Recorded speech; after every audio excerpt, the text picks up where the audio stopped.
Joining us now is Helen Kennedy, the Executive Director of EGAL, this country's leading advocacy group on issues affecting the 2S LGBTQI community. Helen, thank you for joining us this evening. Thank you for having me on, Michael. Now, you are already on record as saying it is unconscionable that the Saskatchewan government has moved ahead with this policy. Why do you say that?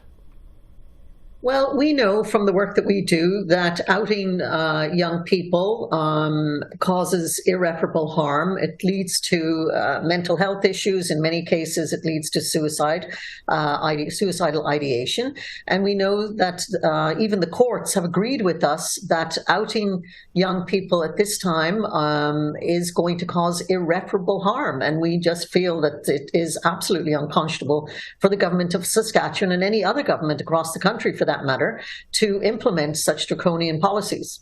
But you know, the difficulty here, Helen, is that if you ask most parents, they do want to be involved in their children's lives, and they don't want a structure that allows a school to know something about their child or make decisions about their children without them being involved. Is that not a fair ask from parents? Oh, 100%.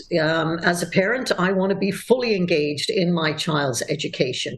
However, it's not safe for some young people to come out to their parents. We know this to be the case. We know that incidents and the rates of homelessness amongst 2S LGBTI youth is very, very high. And it's as a direct result of parents not accepting their children for who they are. And we know, and we should take the lead from our children and from young people with respect to whether or not it's safe to come out at home. And in many cases, unfortunately, we don't have supportive parents. And we know from the work that we do also that in cases and instances where a family does support their child, that the child actually has a much healthier transition and is accepted for who they are. Now, I think part of it, too, is rooted in the idea that, you know, a child under 16 and under might be making choices that will have negative impacts later on in life and something that they'll live to regret. In fact, there certainly are things on the internet, if people search social media, which speak to that. What do you say to that concern? I think it's a myth, and I don't think that choosing a they-them pronoun is going to cause irreparable harm to a child today or later in their lives. I think that we need to take our lead from the young people. They have a right to self-identify. They have a right to self-determination, and I don't think that any parent has a right to choose the gender or the direction of their child's future in terms of how they identify.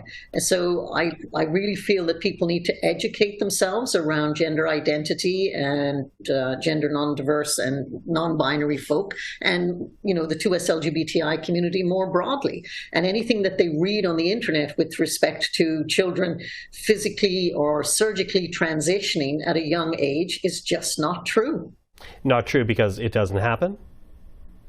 It is very, very rare. It's very rare. And, you know, a lot of trans people never engage in surgery at all throughout their whole lives. And so, you know, this is a myth, and it's something that I think that people should be aware of. And I think that parents who know and fully understand the irreparable harm that is caused to young people with such policies will change their feeling and their thoughts very, very quickly around these issues. Now, there are provisions set out for students in the Saskatchewan policy, and these are students for whom getting consent would result in either physical or mental harm. Does that address any of your concerns?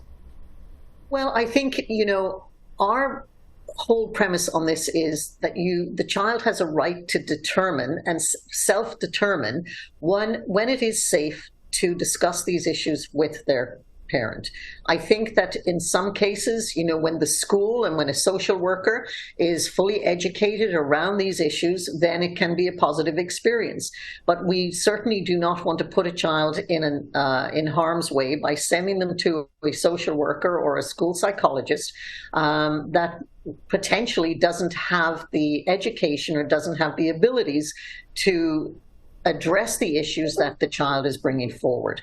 And I guess, you know, conversion therapy is no longer legal in this country, and that would be one of my main fears, that we're going to put the child in harm's way by sending them to a social worker who isn't able or can't, or for whatever reason is not going to to be a positive influence on the child's decisions. Now, as you know, debates over parental rights, as it's being termed, are happening more frequently right across the country. There was, of course, the 1 Million March for Children, that protest happening in Ottawa, as well as several cities in the country. That was in September.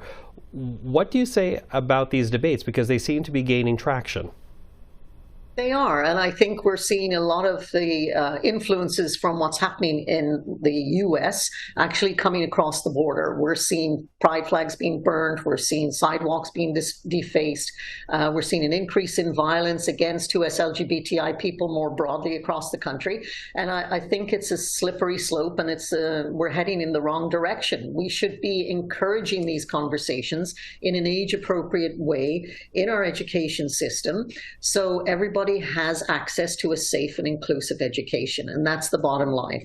I think parents need to be educated around these issues in a positive way. And I think that's where we're lacking right now. We're not having these conversations in a way that is safe and inclusive.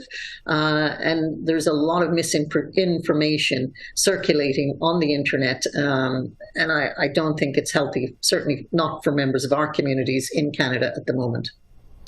Helen Kennedy, I always appreciate the time. Thank you for that. Thanks very much, Michael. Appreciate being on.